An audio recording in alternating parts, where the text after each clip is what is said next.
জনজাতিকৰণৰ ক্ষেত্ৰত কেন্দ্ৰীয় চৰকাৰলৈ আৰু ৰাজ্য চৰকাৰে কেন্দ্ৰ চৰকাৰলৈ যি বল ঠেলাঠেলি কৰি আছে, এই ক্ষেত্ৰত নিষ্পত্তি কৰিবৰ কাৰণে সমগ্ৰ বিষয়টোক লৈ এই প্ৰতিবেদনখন অসম বিধানসভাত তেখেতসকলে দাখিল কৰাৰ পূৰ্বে যাতে কেন্দ্ৰীয় চৰকাৰৰ প্ৰধানমন্ত্ৰী বা গৃহমন্ত্ৰী, অসম চৰকাৰৰ মুখ্যমন্ত্ৰী আৰু ষ্টেক হোল্ডাৰ আমাৰ জনজাতিকৰণ বিচাৰি থকা সংগঠনসমূহৰ এটা ত্ৰিপাক্ষিক বৈঠক শীঘ্ৰেই তেখেতসকলে কৰিবৰ বাবে আমি আজি সংবাদমেল যোগেদি আজি আমি আহ্বান জনাইছো।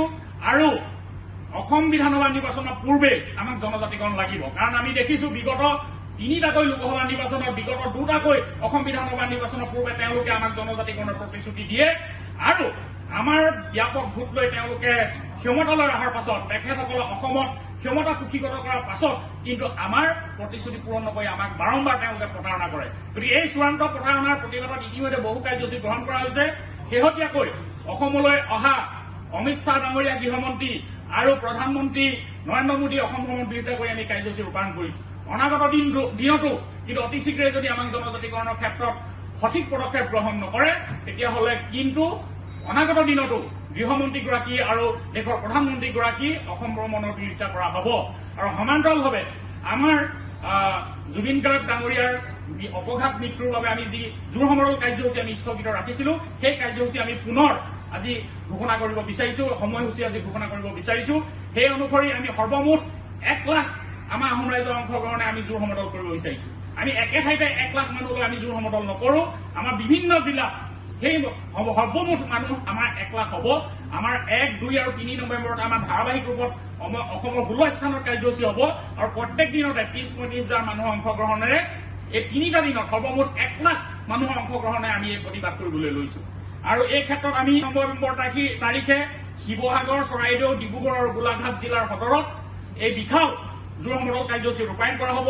2 নৱেম্বৰ তাৰিখে মাৰ্ঘেৰিটা, তিনচুকীয়া, শদিয়া, নাহৰকটীয়া, নাজিৰা আৰু ধনশিৰিত কৰা হ'ব। 3 নৱেম্বৰ তাৰিখে মৰাণ, ধেমাজি, লখিমপুৰ, বিশ্বনাথ, কামৰূপ আৰু নগাঁও জিলাত এই কাৰ্যসূচী ৰূপায়ণ কৰা হ'ব। আৰু সমান্তৰালভাৱে শীতকালীন অধিৱেশনৰ সময়ত বিধানসভা আৰু সংসদত যি শীতকালীন অধিৱেশন হ'ব, এই প্ৰথম দিনাই আমি দিছপুৰ ঘেৰাও কাৰ্যসূচী আমি বিধানসভা আৰু অসম সচিবালয় ঘেৰাও কাৰ্যসূচী আমি ৰূপায়ণ কৰিম। আৰু সংসদৰ শীতকালীন অধিৱেশনৰ প্ৰথম দিনাই আমি দিল্লী যন্তৰ মন্তৰত জনজাতিকৰণৰ দাবীত আমি ধৰ্ণা কাৰ্যসূচী আমি ৰূপায়ণ কৰিম। আৰু ইয়াৰ পাছতো যদি তেখেতসকলে এই শীতকালীন অধিৱেশনতে যদি আমাক জনজাতিকৰণৰ বিধেয়ক যদি সংসদৰ উভয় সদনত যদি তেওঁলোকে উত্থাপন কৰি আইনলৈ পৰিণত নকৰে, তেতিয়াহ'লে কিন্তু এই শীতকালীন অধিৱেশনৰ পাছতেই অনিৰ্দিষ্টকালীন সৰ্বাত্মক অৰ্থনৈতিক অৱৰোধ আৰু সৰ্বাত্মক অসম বন্ধৰ দৰে কাৰ্যসূচী ৰূপায়ণ কৰা হ'ব। সেই কথাটো আজি এই সংবাদমেল যোগেদি আমি ঘোষণা কৰিব বিচাৰিছো। আপোনালোকে যদি চাই, মই বাকী সংগঠনসমূহৰ কথা মই নিশ্চয় ক'ব নোৱাৰিম। আপোনালোকে যদি চাই 2021 চনৰ বিধানসভা নিৰ্বাচনৰ পাছত যেতিয়া অসমত দ্বিতীয়বাৰৰ বাবে চৰকাৰ গঠন কৰিলে, খুব সম্ভৱ মোৰ যদি ভুল হোৱা নাই মে'-জুন মানত 2021 চনৰ, কিন্তু আপোনালোকে যদি চাই, আপোনালোকে যদি যোৱা 5 বছৰলৈ ঘূৰি চাই, কিন্তু আমি 2021 চনৰ অক্টোবৰ মাহৰ পৰাই ধাৰাবাহিক ৰূপত কাৰ্যসূচী কৰি আছো। আৰু এইবছৰৰ প্ৰাৰম্ভণি 4 জানুৱাৰী তাৰিখৰ পৰা আমি কণ্টিনিউৱাছলি প্ৰগ্ৰেম আমি কৰি আহিছো। আৰু এইটো হয়, নিৰ্বাচনৰ সময়ত কিছু প্ৰেছাৰ আমি বেছিকে দিওঁ। কিয় বেছিকে দিওঁ? কাৰণ নিৰ্বাচনৰ সময়ত চৰকাৰক আমি হলঠেকত পেলাব লাগিব। আৰু আগতে আমাৰ এটা কথা আছিলে ন' এছ টি ন' ৰেচ, এতিয়া আছে আমি ন' এছ টি ন' ভোট। আগতে তেওঁলোকে কয় যে আপোনালোকে আমাক ভোট দিয়ক, তোমালোকক আমি জনজাতিকৰণ কৰি দিম, 6 জনগোষ্ঠীক জনজাতিকৰণ কৰি দিম। এতিয়া কিন্তু আমাৰ তাই পৰা এটাই মত যে নিৰ্বাচনৰ পাছলৈ কোনো কামত নৰওঁ, যি দিব লাগিব আগত দিব লাগিব।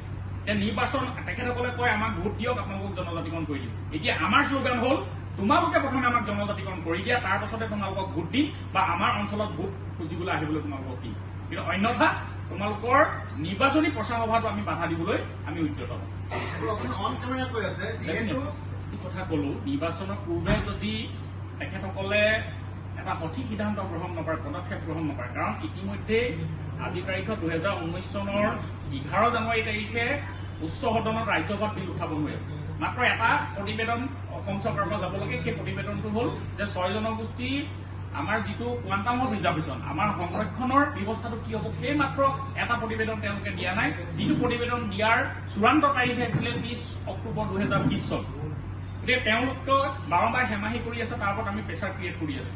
আৰু এইবাৰ আহোম ৰাইজৰ মাজত এটা কথা চলিছে, 6 জনগোষ্ঠী কোনোবা ৰাইজৰ মাজত এটা গুণগুণনি চলিছে যে যদি এইবাৰ তেওঁলোকে নিৰ্বাচনৰ পূৰ্বে নকৰে আমি নিৰ্বাচনৰ পাছলৈ ৰ'ব নালাগে, নিৰ্বাচনৰ পূৰ্বে আমি বিকল্প প্ৰয়োজন সাপেক্ষে বিকল্প ৰাজনীতিৰ কথাও আমাৰ মানুহে চিন্তা কৰিব লাগে, তেনেধৰণৰ কথা আলোচনা হৈছে। আৰু এই বিষয়টো আমি যিহেতু সংসদৰ শীতকালীন অধিৱেশনলৈকে আমি ৰাজনৈতিক সিদ্ধান্ত আমি লোৱা নাই, আমি এতিয়া এটা প্ৰেচাৰ গ্ৰুপ হিচাপে আমি প্ৰেচাৰ ক্ৰিয়েট কৰি আছো। কিন্তু আমি যদি দেখো শীতকালীন এখনে অধিৱেশন আছে অসম বিধানসভাৰ নিৰ্বাচনৰ পূৰ্বে, যদি সংসদৰ শীতকালীন অধিৱেশনত যদি বিল উত্থাপন নহয়, নিশ্চয় টাই আহোম ৰাইজ বা অন্যান্য ৰাইজ বিকল্প ৰাজনীতিক হলে নিশ্চয় যাব। আৰু সেই আলোচনাবিলাক ইতিমধ্যে আমাৰ মাজত আৰম্ভ হৈছে। আৰু শিৱসাগৰৰ সাংবাদিক বন্ধুসকল, আপোনালোকে আমাৰ নিমন্ত্ৰণ ক্ৰমে আজি সংবাদমেলত উপস্থিত হোৱাৰ বাবে প্ৰথমে মই সকলোকে আন্তৰিক ধন্যবাদ আৰু কৃতজ্ঞতা জ্ঞাপন কৰিছো। আজি এটা বিশেষ বিষয়ত আমি সংবাদমেল সম্বোধন কৰিব বিচাৰিছো। আপোনালোক সকলোৱে অৱগত যে দীৰ্ঘদিন ধৰি টাই আহোমকে ধৰি 6 জনগোষ্ঠীয়ে জনজাতিকৰণৰ দাবী জনাই আহিছে আৰু বিগত 3 দশক ধৰি জনজাতিকৰণৰ দাবীত বিভিন্ন কাৰ্যসূচী ৰূপায়ণ কৰি অহা হৈছে। আমি দেখিছো যে পৰহি জনজাতিকৰণ সন্দৰ্ভত আমি ট্ৰাইবেল সংঘৰ বক্তব্য আমি দেখা পাইছো আৰু লগতে অসমৰ মুখ্যমন্ত্ৰীগৰাকীৰ বক্তব্য আমি সংবাদ মাধ্যমত দেখা পাইছো। আমি জনজাতিকৰণক লৈ আমি এইবাৰ শেষ আশা যিটো পুহি ৰাখিছিলো যে যিহেতু অসম বিধানসভাৰ শীতকালীন অধিৱেশনত বিষয়টো আলোচনা কৰি কেন্দ্ৰলৈ চূড়ান্ত প্ৰতিবেদন পঠিওৱাৰ কথা ইতিমধ্যেই মুখ্যমন্ত্ৰীগৰাকীয়ে বাৰে বাৰে দোহাৰি থকাৰ বাবে আমি শেহতীয়াকৈ ক্ষীণকৈ শেষ আশা হিচাপে আমি এই প্ৰতিবেদন যোৱাৰ যি আমি আশা দেখিছিলো সেইটো কিন্তু শেহতীয়াকৈ আমি মুখ্যমন্ত্ৰীগৰাকীৰ বক্তব্যত বা শেহতীয়া ঘটনাক্ৰমত কিন্তু আমি আজি তাৰিখত শংকিত হৈছো। আৰু কাকতলীয়ভাৱে একেদিনে ট্ৰাইবেল সংঘ আৰু অসমৰ মুখ্যমন্ত্ৰীগৰাকীৰ পৰা জনজাতিকৰণ সন্দৰ্ভত বক্তব্য আহিছে। ট্ৰাইবেল সংঘই তেখেতসকলে জনজাতিকৰণৰ বিৰোধিতা কৰা কথাটো নতুন নহয়। যেতিয়াই জনজাতিকৰণৰ দাবীটো তুংগত উঠে তেতিয়াই কিন্তু ট্ৰাইবেল সংঘই কোনোবা ন্যস্ত স্বাৰ্থজড়িত ৰাজনৈতিক মহলৰ উপনিংগিতত তেওঁলোকে জনজাতিকৰণৰ বিৰুদ্ধে তেওঁলোকে মাত মাতিবলৈ আৰম্ভ কৰে। আৰু আমি জানো যে অসমৰ জনজাতি ভাইসকলৰ অধিকাংশই 6 জনগোষ্ঠীৰ জনজাতিকৰণৰ বিৰোধিতা কৰা নাই।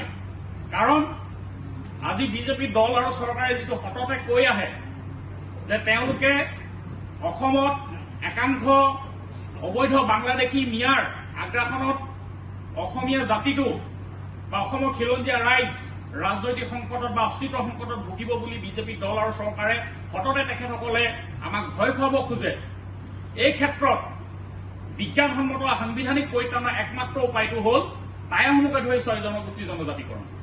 যে টাই আহোমকে ধৰি যদি 6 জনগোষ্ঠীক জনজাতিকৰণ কৰে তেতিয়াহ'লে অসমৰ অধিকাংশ ৰাইজ জনজাতি হ'ব। আৰু অসমৰ মুখ্যমন্ত্ৰীগৰাকীয়ে বিজেপি দল আৰু চৰকাৰে যিটো কৈ আহে যে বিদেশী আগ্ৰাসনৰ পৰা যদি অসমীয়া ৰাইজ মুক্ত কৰিব লাগে তেতিয়াহ'লে এই 6 জনগোষ্ঠীৰ জনজাতিকৰণে একমাত্ৰ বিজ্ঞানসন্মত আৰু সাংবিধানিক উপায়। তাৰ বাহিৰে কোনো ধৰণৰ সাংবিধানিক আৰু উপায় নাই।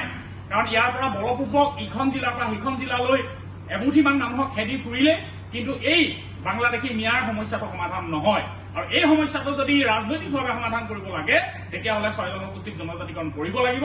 আৰু এই 6 জনগোষ্ঠীৰ জনজাতিকৰণৰ যোগেদিহে অসম বিধানসভাৰ অধিকাংশ আসন বা নিগম নিকায় চাকৰি বাকৰি সকলো ক্ষেত্ৰত জনজাতীয় বা খিলঞ্জীয়া ৰাইজৰ কাৰণে সংৰক্ষিত হ'ব আৰু তেতিয়া অসমখন এই তেখেতসকলে কৈ থকা বাংলাদেশী আগ্ৰাসনৰ পৰা মুক্ত হ'ব।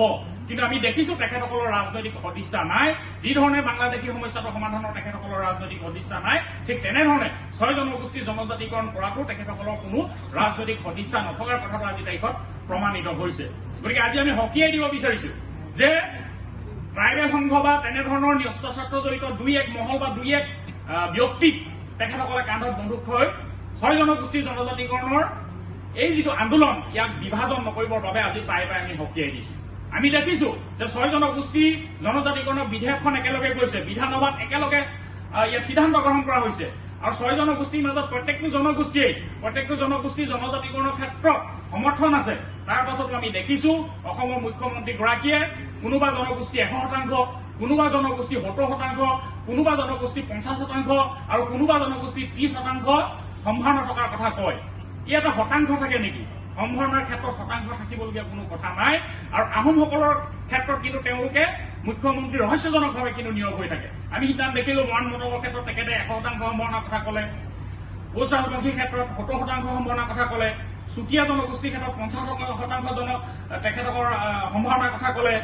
আজি চাহ জনগোষ্ঠী 112টা উপজাতি 36টা অৰ্থাৎ 30% সম্ভাৱনাৰ কথা ক'লে, কিন্তু আহোমৰ কথা ক'লে তেওঁ ৰহস্যজনকভাৱে নীৰৱ হৈ যায়। এই কথাবিলাক আমি টাই আহোম জনগোষ্ঠীয়ে কেতিয়াও মানি ল'ব নোৱাৰো।